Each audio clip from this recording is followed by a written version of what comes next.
कपड़े धोने वाली बहू। शादी के पहले से ही विभा को कपड़े धोने का बड़ा शौक था। कभी नल के नीचे तो कभी तालाब के पास। अरे मेरी नीली वाली लुंगी नहीं दिख रही है।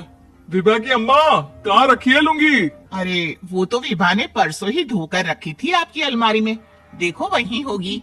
वो ना मैंने आज धो दी, मुझे लगा कि गंदी हो गई होगी। अरे कैसे गंदी हो गई थी? उसे तो मैंने पहना भी नहीं। हे भगवान, इस लड़की के कपड़े धोने की आदत से परेशान हो गया हूँ मैं। जितना तो घर में राशन नहीं आता, उससे कहीं ज्यादा डिटर्जेंट पाउडर का खर्चा है। इसकी शादी करवा दो, शादी जाए अपने घर में ही करे काम, फिर चाहे घर के कपड़े धोने हो या पूरे गांव के। हाँ ठीक बोल रही हो, देखता हूँ मैं कोई लड़का। वो दिन भी आ जाता है जब विभा को देखने लड़के वाले आ जाते हैं। लड़की मुझे अच्छी लगी। होने वाली सास कहती है, बेटी अगर कुछ पूछना है तो पूछ लो। वैसे तो हमारी लड़की बहुत ही शर्मीली है, जो बोल दो वो मान लेती है, इसे क्या पूछना होगा। अरे कैसी बात कर रही हो माँ, मुझे इन लोगों के घर रहना है, सवाल तो कई है। हाँ हाँ बेटा, पूछ लो ना, क्या पूछना है।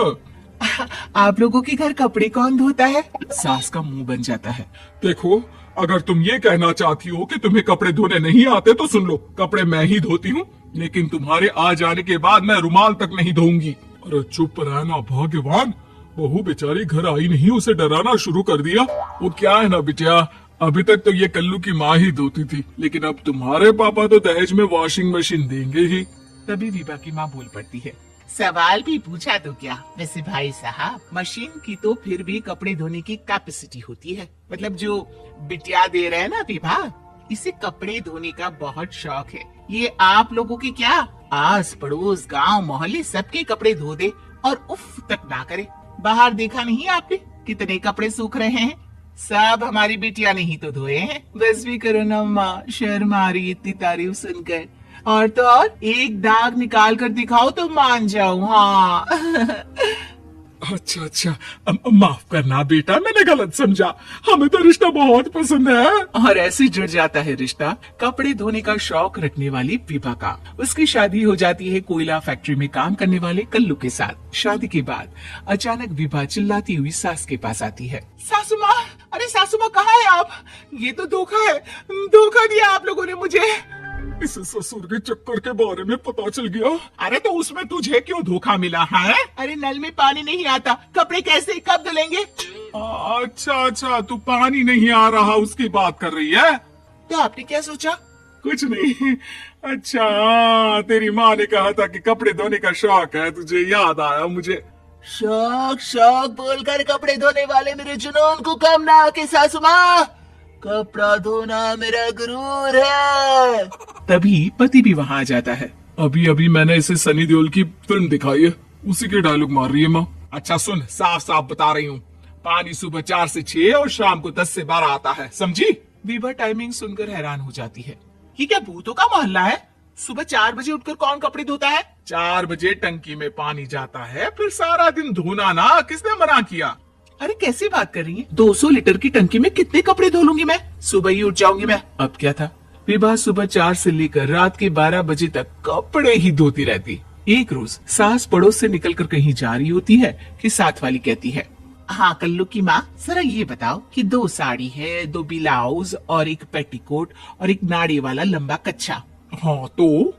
अरे तो क्या, कितना लोगी धुलाई ये बताओ। 2 बन दिख रहे हैं हम क्या? हमारे पति सरकारी नौकरी से अभी रिटायर हुए हैं और बेटा सुपरवाइजर है कोयला फैक्ट्री में। 2 बन समझ रखा है हमें? हाय रे कल्लू की अम्मा, माफ कर दो, वो तो मोहल्ले में यही सब बता रहे थे कि तुमने बहू को कपड़ा धुलवाने के काम में लगा दिया है। सास को पड़ोसन की बात सुनकर गुस्सा आ जाता है। वो घर पहुंचती है जहां घर के बाहर ही इतने सारे कपड़े सूख रहे होते हैं जितने कि किसी धोबन के घर पर। अरे ओ कल्लू की दुल्हन, बाहर निकल। माँ जी यहीं आ जाओ, बाथरूम में चादर धो रहे हैं हम। अरे अभी हम धोते हैं, तुमको बाहर निकलो। ये आस पड़ोस वाले बोल रहे हैं कि हम बहू से कपड़े धुलवा कर उसे कपड़ा धोने वाली बना दिए हैं। अरे छोड़ो ना माँ जी, किन लोगों की बातों में आती हो। आस पास के लोगों का तो काम ही होता है कि वो किसी तरह सास बहू को लड़ा दे।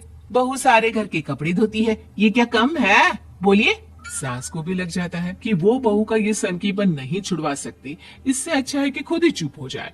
एक रोज सास और बहू मंदिर जाते हैं, जहाँ सास की साड़ी वहाँ खड़ी भीख मांगने वाली से मिलती है। माँ जी क्या बात है, आपकी साड़ी उस भिखारन से कितनी मिल रही है ना? हाँ हाँ, देखो तो दोनों की साड़ी मिल रही है। क्या बात है कल्लू की अम्मा, तुम खुद को तो अफसर की बीवी बताती हो और ऐसी सिंपल सी प्लेन साड़ी पहनकर घूमती हो। सिंपल और प्लेन नहीं है ये साड़ी। तो क्या सोने के धागे से फूल बने हैं? कुछ भी सासू माँ, कुछ भी। हाँ, बने थे इस साड़ी में सोने के धागे से फूल। मेरे पति लेकर आए थे मद्रास से स्पेशली मेरे लिए 10,000 की।